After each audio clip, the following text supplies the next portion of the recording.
tiempo. Hoy conoceremos a los matemáticos y matemáticas más increíbles de todos los tiempos, pero no será un viaje cualquiera. Ustedes me ayudarán a hacerles preguntas. Nuestra primera parada es en la antigua Grecia, donde vamos a conocer a Tales de Mileto. Tales de Mileto logró medir las pirámides egipcias con solo sombras y un barrio.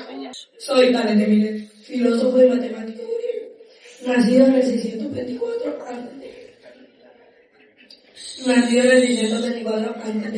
Soy hijo de Cleobulinas o Cleobula y Eusamias o Examia.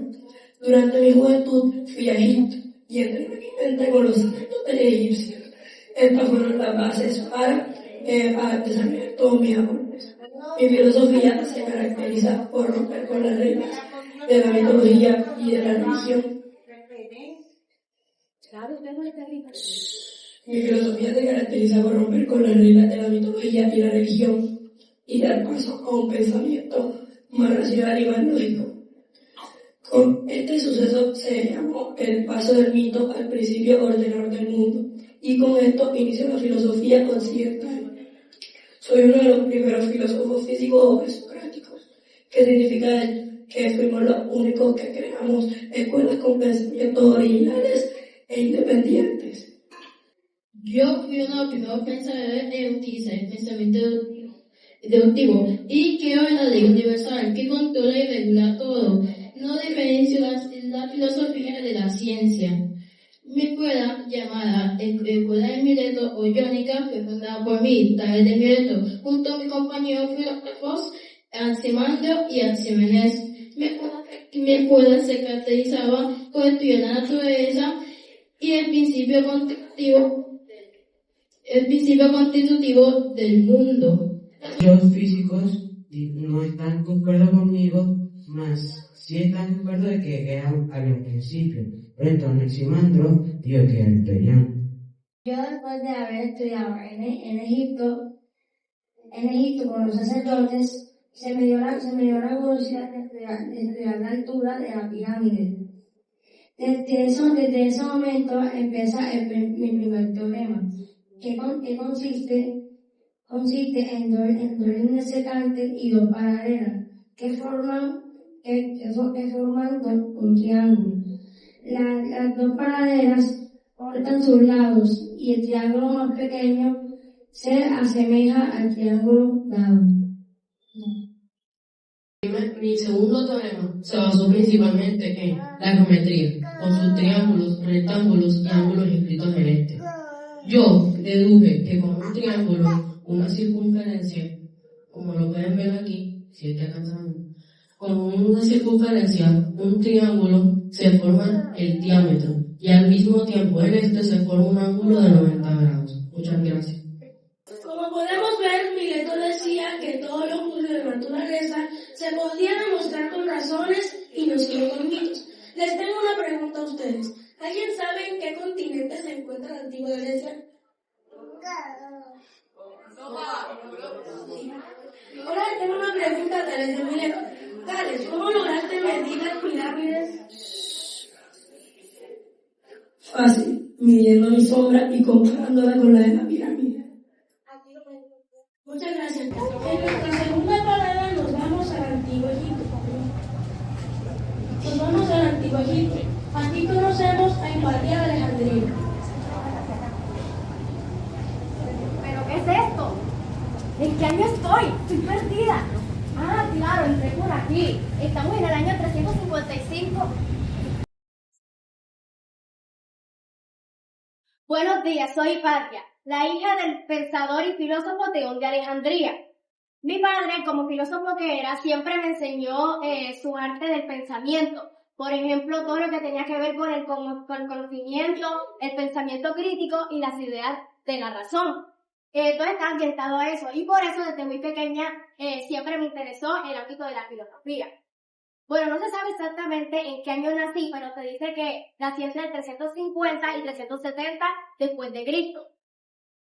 También yo nací en Alejandría, Egipto, como dice mi nombre, pero en ese momento Egipto estaba gobernado bajo las leyes de Roma. Por eso también se dice que soy romana por ciudadanía Y por cultura y educación, ya que ahí fue que adquirí la mayoría de todos mis conocimientos. Bueno, yo en la vida me dediqué a muchas profesiones. Entre las más destacadas estaba filósofa, como principalmente matemática, astrónoma, profesora neoplatónica, y también escribí libros acerca de álgebra, geometría, matemáticas, estadística, entre otras áreas de la matemática. También me dediqué a ser inventora. Aquí se pueden mostrar algunos de los inventos que realicé. No totalmente, pero sí le hice algunas transformaciones. Por ejemplo, el astrolabio, que lo podemos ver aquí, se utiliza actualmente para ubicar las estrellas en los planos tanto físicos como en el espacio. Y por ejemplo, el hidrómetro, que también le hice transformaciones, ya que se puede utilizar actualmente para destilar el agua y para medir la densidad de los líquidos. Aquí les dejo con mis ayudantes, que ellas me ayudaron en todo mi proceso, y bueno, a continuación les van a explicar mejor. El astrolabio es un instrumento astronómico que se caracteriza porque este determina la posición de los cuerpos celestes y calcula la latitud. Además calcula la hora y calcula sobre la astronomía y la fotografía. Realiza diversas funciones como la astronomía, la navegación, la latitud y la planimetría y el cálculo de la hora. El hidrómetro es un instrumento de medida que se utiliza para medir la densidad y la gravedad de un líquido. Este se basa en el principio de Arquímedes, en donde el hidrómetro flota y su índice indica la gravedad y densidad de aquel líquido que estamos midiendo. El hidrómetro también se puede utilizar en varias funciones, como en los laboratorios, en la ingeniería civil y en la agricultura. Método de división larga. Hipatia de Alejandría no inventó el método de división larga, pero sí perfeccionó la división larga, especialmente en el sistema sexagesimal utilizado en astronomía. Este método impuso el uso de tablas para facilitar los cálculos, lo cual era crucial para trabajar astronomía en la época. El planiferio celeste es una especie de mapa del cielo nocturno en el cual se pueden identificar y localizar las estrellas y constelaciones. Fue creado por Hipatia, una gran astrónoma y matemática de la antigüedad, quien también mejoró algunos elementos como el astrolabio. Su función es actuar como la calculadora del cielo, porque puede determinar las constelaciones, las estrellas que son visibles, y se puede calcular la hora según la posición de las estrellas. En nuestra tercera parada vamos a Francia, donde conocemos al genio matemático Pierre de Fermat. Pierre de Fermat hacía matemáticas solo por diversión. Era abogado, pero su hobby era poner problemas súper difíciles. Mr. Fermat, es un honor conversar con usted. ¿Nos podría decir tan amablemente quién es? Os saludo cordialmente. Mi nombre es Pierre de Fermat. Nací en el año de gracia, en 1601, en Francia, en la villa de Beaumet de la Mole, en la cual yo me dedicaba a la jurisprudencia, pero daba mi tiempo libre a las matemáticas. Nos intriga saber cómo, siendo un hombre de leyes, se interesó por los números. Realmente encuentro una gran armonía en las artes matemáticas, una paz y una tranquilidad que nada más me puede transmitir. ¿Cómo era vuestra juventud? ¿Dónde aprendió las artes matemáticas? Bueno, principalmente yo estudié en Burdeos y en la Universidad de Toulouse. En esta principalmente nos daban las artes matemáticas, pero con el tiempo y práctica fui desarrollando un gran apego a estas. Decidnos por favor cuáles fueron sus principales descubrimientos en las matemáticas. Bueno, varios de mis descubrimientos fueron la distancia que existía entre el punto A y el punto B en curvaturas. También pues realicé un gran impacto en la óptica y en tecnologías de telescopios, influyendo positivamente a futuro, y también en estudios de la física. Os referís al célebre teorema que dice que no hay ningún número entero positivo que haga cierta ecuación. A elevada a la n más b elevada a la n igual c elevada a la n. Bien decís, Ese teorema ha puesto en duda la capacidad de distintos matemáticos, al ser bastante complicado de resolver. Ahora continuamos con los aprendices de Monsieur Fermat. Bueno, ¿sabían que Pierre de Fermat no era un matemático profesional, sino un abogado que su pasión y su pasatiempo era estudiar matemáticas? Bueno, él escribía sus ideas maravillosas en los márgenes de los libros y en vez de publicarlos le enviaba cartas a sus amigos con acertijos matemáticos. Bueno, en uno de unos márgenes, escribió que él descubierto una prueba maravillosa, pero este margen es muy pequeño para contener. Y a este se le llamó el famoso teorema de Fermat, que duró 350 años en resolverse. La mayoría de sus teorías han durado más de un siglo para entenderse. También este maravilloso hombre sabe hablar 5 lenguas, que es el griego, el latín, el italiano, el francés y el español. Bueno, yo le voy a explicar sobre los teoremas de Fermat. Este tiene dos importantes, el pequeño teorema de Fermat y el último teorema de Fermat. El pequeño teorema de Fermat consiste en a elevado a la p menos 1, que es igual a un número grave. Representa p, representa un número primo. Y a, entonces, no se puede dividir entre a. Y el último teorema de Fermat, que es x elevado a la n más y elevado a la n, que es igual a z elevado a la n. Que n significa mayor que 2, haciendo que ninguno de estos números pueda ser positivo. Ninguno de esos números enteros pueda ser positivo. Además del último teorema, Fermat también fue un pionero en muchas ideas matemáticas que contribuyeron más adelante, como fueron la geometría analítica. Desarrolló ideas de Descartes, pero al final quedándose representando en 2 figuras por medio de ecuaciones. Teoría de números. Estudió los números primos y enteros, dando al final muchos teoremas, como fue el pequeño teorema de Fermat. Y por último, método de análisis. Introdujo varias ideas que no sirvieron mucho para matemáticas, pero sí para áreas como física y ciencias. Muchas gracias. En nuestra cuarta parada conocemos al famoso e increíble matemático Isaac Newton. ¿Alguien conoce la famosa historia de que le cae la manzana? Pues mucha gente afirma que la manzana no le cayó, solamente la vio caer. Pero descubriremos eso muy pronto. Hola a todos, mi nombre es Isaac Newton. Yo nací en Reino Unido, en el Reino de Inglaterra, en 25 de diciembre del año 1642. Viví una época de grandes descubrimientos en el siglo XVII e inicios del siglo XVIII, durante muchos conocen la revolución científica.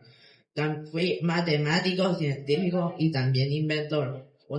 Varios de mis descubrimientos fueron las leyes de movimiento, como la ley de la inercia, la ley de la relación entre la fuerza y la aceleración, la acción y la reacción.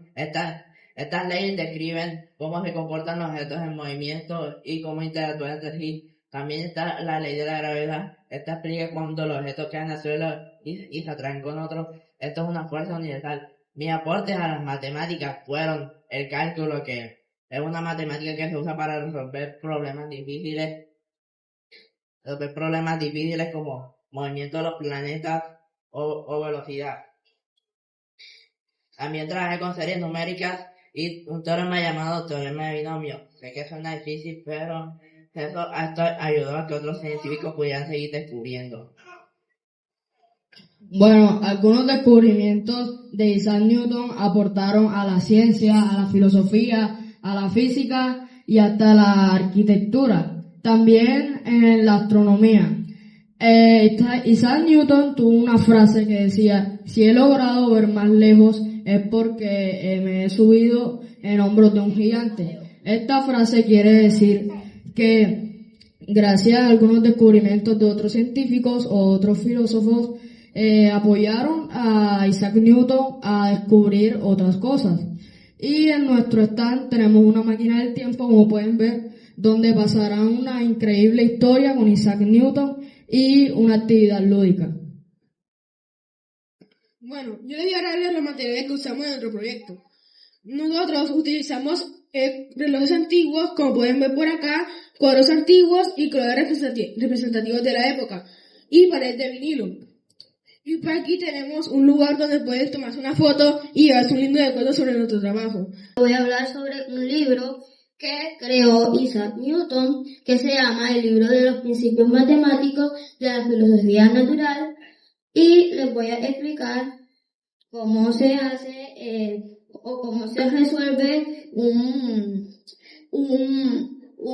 ejercicio con el teorema del binomio de Newton. Bueno, primero hay que saber que A viene siendo 2, B viene siendo 3x y n viene siendo 4 o el exponente, y K puede ser 0, 1, 2, 3 o 4 según el número n o el exponente. Empezamos poniendo el número A elevado a la n menos K, o sea, 2 elevado a la 4 menos 0, o sea, elevado a la 4. Y después el número B elevado a la K, o sea, 3x a la 0. Y así hasta que el número K llegue a el número del exponente. Así se resuelve sucesivamente, y aquí está el resultado. En la máquina del tiempo tenemos unos juegos lúdicos que representan lo que nosotros hemos dicho sobre Isaac Newton. Primero tenemos una especie aquí como de parqué, parche, ludo, como le quieran decir. Pero esto, primero se hace una pregunta, puede ser de verdadero o falso, unas preguntas normales, generales de lo que dijimos, y un repaso que es como un comodín para que puedas responder las otras preguntas o las de verdadero o falso. Permítanos resolver esta duda. ¿La manzana te cayó en la cabeza o solo la viste caer?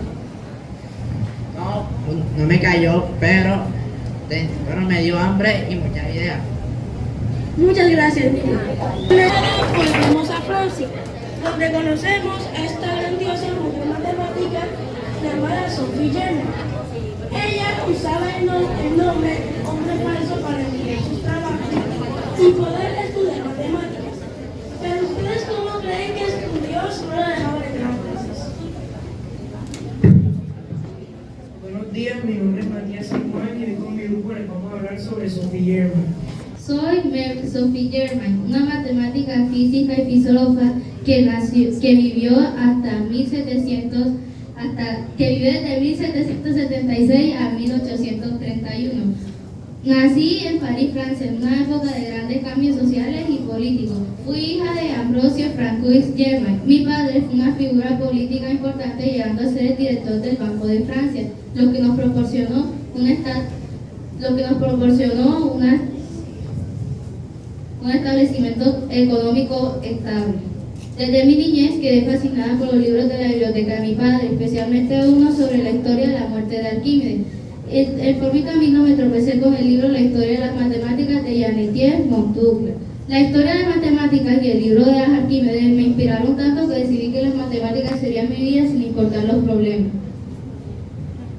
Debido a las revueltas de la Revolución Francesa, estaba encerrada en su casa a sus 13 años, pensando que a su familia solo le interesaban la política y el dinero. Durante la Revolución Francesa se refugió leyendo los libros de la biblioteca de su padre. Desde entonces tuve que estudiar por mí sola y hasta escondida de mi familia. Sophie, ¿qué estás haciendo? Sabes muy bien que las mujeres no deben estudiar, solo deben dedicarse a los quehaceres del hogar y nada más. Dame esos libros.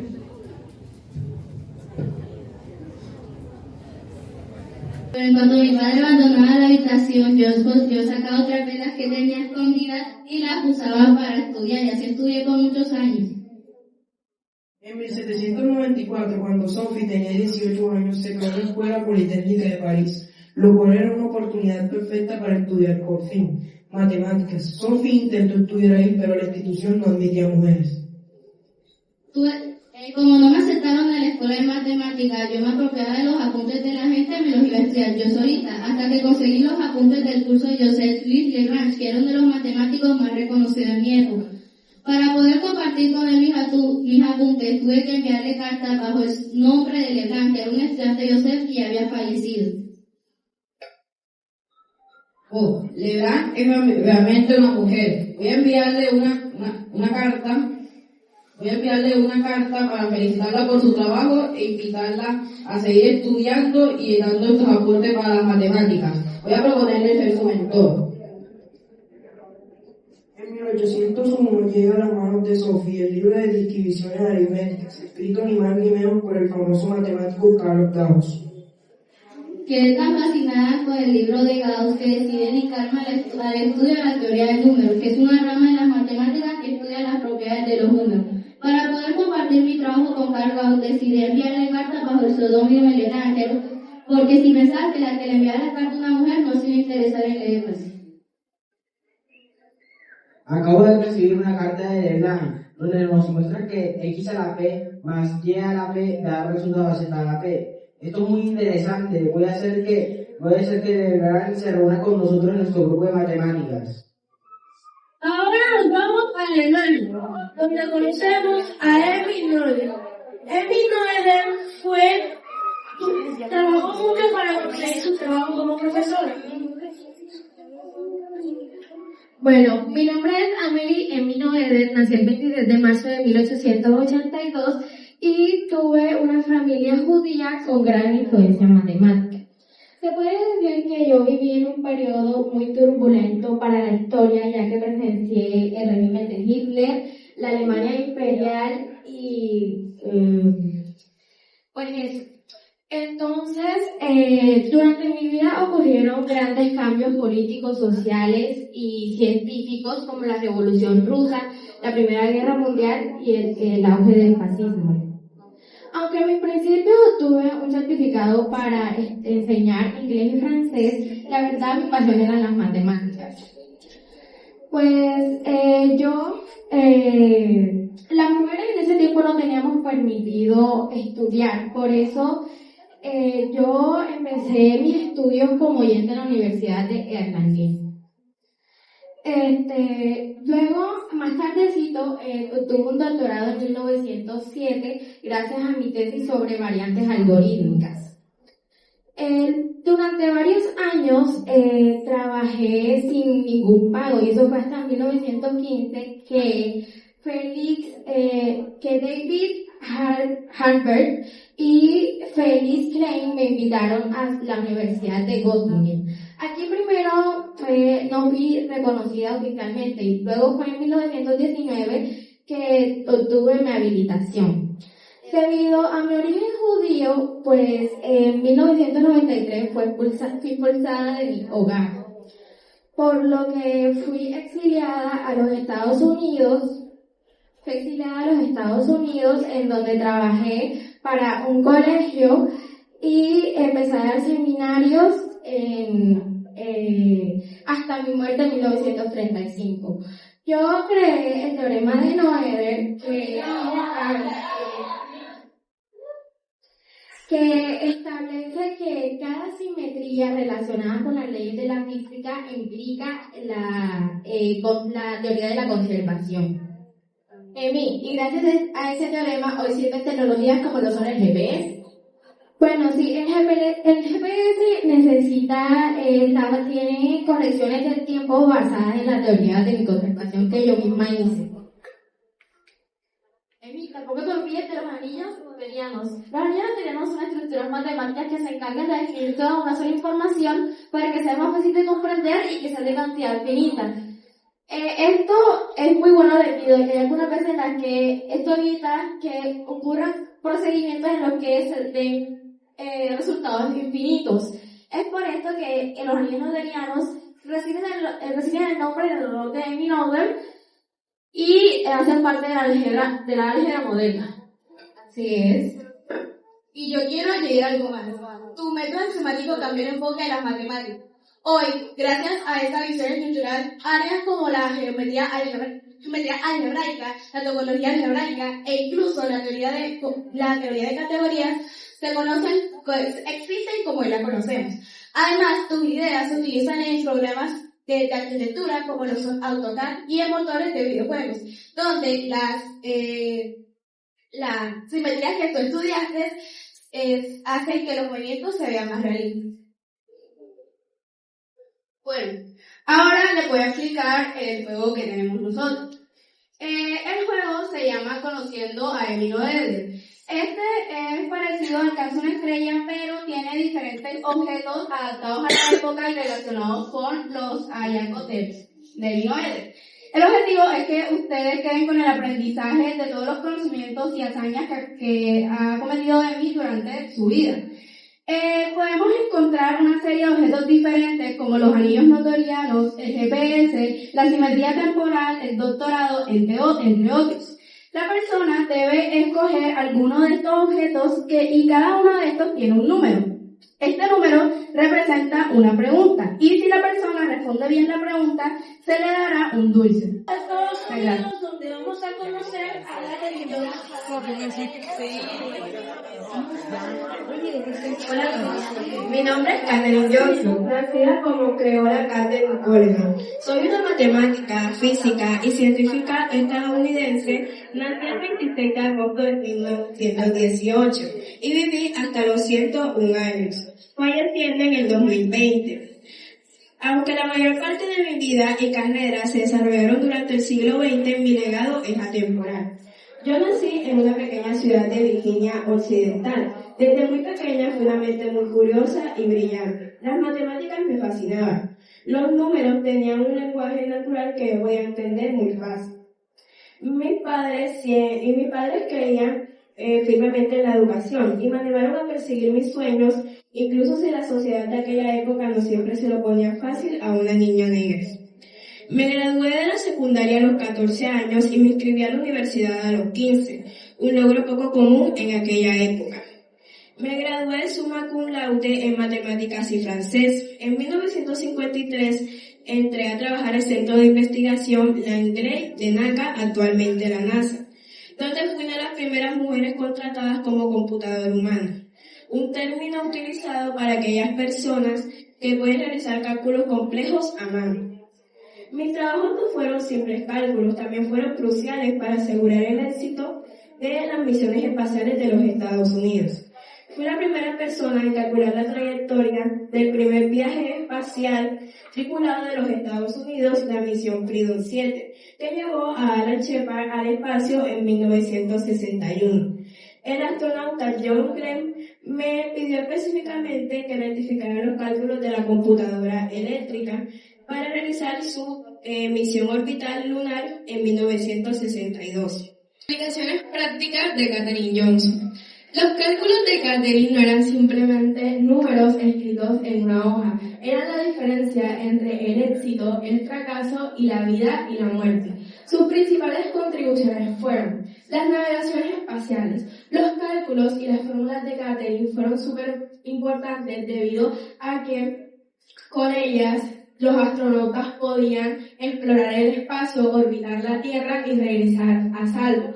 Además de que sin sus cálculos la NASA no hubiera tenido la precisión necesaria para poder llegar al espacio y cumplir las misiones. Podemos encontrar la seguridad de los astronautas. Se caracterizó porque las computadoras en ese tiempo tenían muchos errores. Catherine corregía todos estos errores promoviendo la seguridad y la integridad de los astronautas y del equipo, además de promover los avances en la confianza de las nuevas tecnologías. Por último, podemos encontrar avances en la ciencia y en la tecnología. Catherine se caracterizó porque promovió el desarrollo de la tecnología aeroespacial, específicamente en la astronomía, las navegaciones espaciales y la exploración a otros planetas. Además de una reflexión muy significativa que es, las mujeres pueden hacer lo mismo que los hombres, a veces mucho mejor. Bueno, en 1953 el Comité de Asesoría de Astronautas convocó a Catherine Johnson junto a demás mujeres para calcular y medir los resultados de la misión. En 1958, Katherine Johnson junto a las demás mujeres fueron identificadas por su trabajo en la computación de color, pero Katherine resaltó junto a todas las demás mujeres que habitaban ahí. Cabe recalcar que además de hacer los cálculos para las misiones Apolo, también está la trayectoria Apolo 11 que también la trazó ella. Esta consiste en el lanzamiento del cohete impulsado por la inyección translunar que va hacia la Luna. Cuando llega a la periapsis, se devuelve hacia la Tierra mediante el aterrizaje de entrada. Bueno, yo les voy a hablar de nuestro juego que consta de un tablero con 2 jugadores. Según la casilla en la que se encuentre el jugador, le vamos a hacer una pregunta sobre la vida de Katherine Johnson. Y si contesta correctamente, se va a ganar cualquiera de estos premios. Katherine, te tengo una pregunta. Como tú lo hacías todo a mano, ¿tú te equivocabas? Todos nos equivocamos, pero yo siempre revisaba mis cálculos 3 veces. Muchas gracias. Y matemáticas más grandes de la historia. No fue su número de cualquiera. Ustedes también me ayudaron a hacerle preguntas. Gracias por viajar.